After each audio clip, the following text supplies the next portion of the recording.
ஊட்டிக்கு யார் வந்தாலும் உடலும் மனமும் குளிர்ந்துதான் திரும்பி போவாங்க.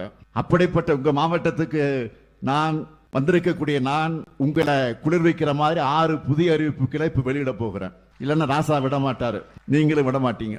முதல் அறிவிப்பு, நீலகிரி மாவட்டத்தில் சொந்தமாக வீடு இல்லாத ஏழை எளிய மக்களுக்காக கூடலூர்ல 26 கோடி 6 லட்சம் ரூபாய் செலவில் 300 வீடுகள் கொண்ட புதிய கலைஞர் நகர் அமைக்கப்படும். இரண்டாவது அறிவிப்பு, பழங்குடி மக்கள் நிறைஞ்சு வாழக்கூடிய உங்க மாவட்டத்தில் அவங்க வாழ்வியலை எல்லாரும் தெரிஞ்சுக்கிற வகையில காட்சிப்படுத்தவும் அதை பற்றி ஆராய்ச்சிகளை மேற்கொள்ளவும் 10 கோடி ரூபாய் மதிப்பீட்டில் பழங்குடியினர் அருங்காட்சியகம் மற்றும் ஆராய்ச்சி மையம் அமைக்கப்படும். மூன்றாவது அறிவிப்பு, நீலகிரி மாவட்டம் முழுக்க இருக்க இயற்கை அழகை சுற்றுலா பயணிகள் கண்டு கழிக்கிற வகையில் எங்கும் ஏறலாம் எங்கும் இறங்கலாம் எனும் ஆப் ஆன் ஆஃப் ஆஃப் சுற்றுலா முறை 5 கோடி ரூபாய் செலவில் 10 புதிய பேருந்துகளோடு தொடங்கப்படும்.